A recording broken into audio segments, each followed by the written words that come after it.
Ôtez pas tous, bien-aimés frères et sœurs, Madame Bintou Keïta, représentante spéciale du secrétaire général de l'Organisation des Nations Unies, se rend à Goma. Oh. Les gens se comptent là, la MONUSCO. Elle se rend à Goma. Les gens vont vous dire, non, parce qu'elle part là-bas, parce qu'il faut avoir des preuves qu'il y a eu massacre. Oh, quelle honte! Honte à vous, les gars.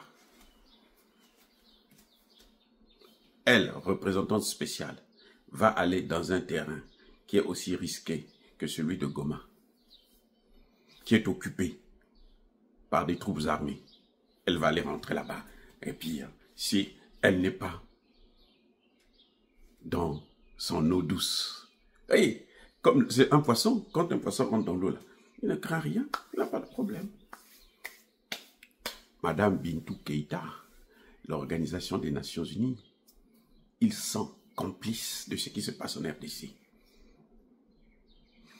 Je veux dire aux Congolais, écoutez-moi bien, ce n'est pas encore terminé, les amis.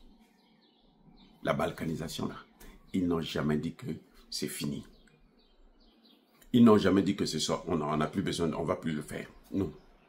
Ils n'ont jamais écrit. Ça veut dire que ça est toujours en route. C'est à nous de prendre nos responsabilités. Ça ne veut pas dire qu'ils vont réussir, puisque jusque-là, ils n'ont pas encore réussi.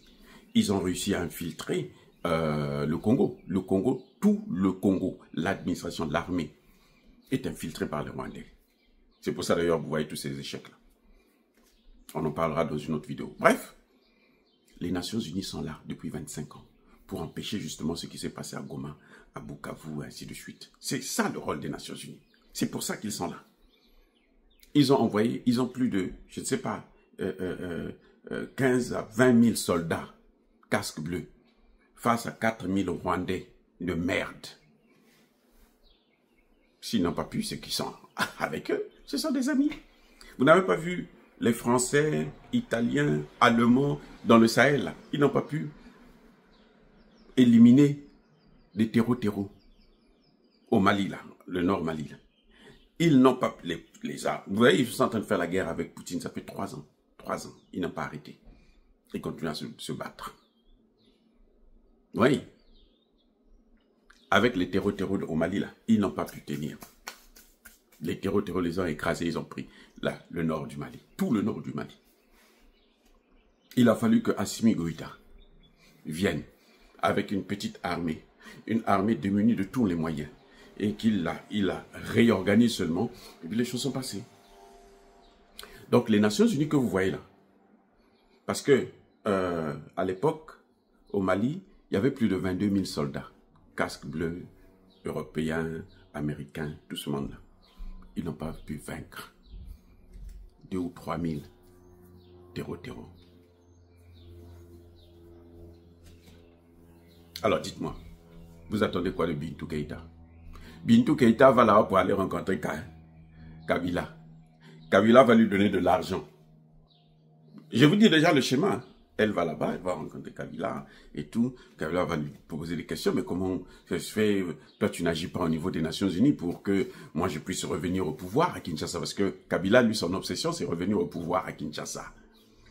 Kabila, lui, son obsession, c'est reprendre tous ces biens que le Congo a bloqués là. Il veut tout reprendre. Kabila est à lui seul.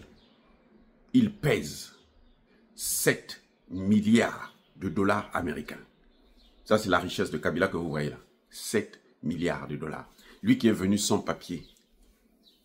Sans papier, hein. En sandales, en lambeaux. Il a maintenant 7 milliards après 20 ans. Bref.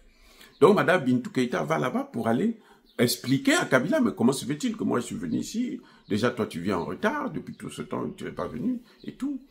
Moi, je vous ai accueilli, je vous ai laissé vous asseoir tranquille. Hein. J'ai tout fait, regardez, j'ai fait la pression pour que Tshisekedi aussi vous garde. Tshisekedi vous a gardé. Les gens vont vous dire que non, c'est parce que il y a eu l'histoire de... Comment vous appelez ça? Cette affaire-là. Hein, c'est parce que, bon, il ne pouvait pas faire autrement puisque Tshisekedi veut être au Conseil de sécurité. Non, pour être au Conseil de sécurité, tu n'es pas obligé d'avoir une base militaire, l'armée de l'ONU chez toi, les casques bleus, non. Non, non, non, c'est un droit à tous les États, c'est un droit. Ce n'est pas une faveur, c'est un droit. Donc, Madame Bintou Keïta, elle est là-bas, c'est pour aller récupérer l'argent et puis rendre des comptes à Kabila de ce qu'elle a fait jusque-là et planifier quelles seront les prochaines opérations. Si Madame Wagner fait confiance à Bintou Keïta, à la MONUSCO, c'est que Madame Wagner ne connaît pas la diplomatie. Je dis, ça c'est clair. Si Tshisekedi continue à leur faire confiance, ça veut dire que Tshisekedi ne connaît pas la diplomatie, il n'est pas réaliste. Il ne voit pas ce qui est en train de se passer sous nos yeux. Nous sommes en train de voir là. Il prend ses décisions. S'il veut les garder, il les garde. Ça ne nous regarde pas. C'est pas grave. C'est lui qui a décidé. Nous, on le soutient parce que c'est le président élu. Mais qu'il sache, nous, on n'aime pas cette MONUSCO. On ne veut pas les voir là-bas. Ils ont passé 25 ans, ils n'ont jamais rien fait là-bas. Madame Bintou Keïta va, c'est pour rendre des comptes à Kabila. Puisque Kabila est sur place, elle va pour le rencontrer. Vous croyez, on va vous dire non, les gens vont voir si elle arrive à Goma, là, elle va rencontrer Kabila. Si ce n'est pas la journée, c'est la nuit. Voilà. Peut-être même qu'elle se fera sauter là-bas, ça ne nous regarde pas. Donc pour moi, ce n'est pas un événement, ne venez pas me dire ça. Parce que j'ai vu ça depuis hier que j'ai vu ça, j'avais pas voulu faire des commentaires. Bon, il y a des gens qui essaient de m'expliquer, me parler un peu de ça et tout. Donc c'est pour ça que je réponds. Les amis, Bintou Keïta ne part pas là-bas pour le bien du Congo. Après 25 ans, je ne vois pas quel est le bien qu'ils peuvent encore faire le Congo. Vous voyez que nos dictateurs, là, quand vous voyez un président passer 10, 15, 20 ans au pouvoir, si vous n'avez pas vu un changement particulier, c'est qu'il ne vaut rien. Le président Magufuli a passé 5 ans seulement avant que les Occidentaux ne le neutralisent. Sous couvert de la maladie en question, la pandémie. En 5 ans, là, ce qu'il a réalisé, jamais un président en Afrique n'en a fait ça. Même pas Mandela. Soyez bénis.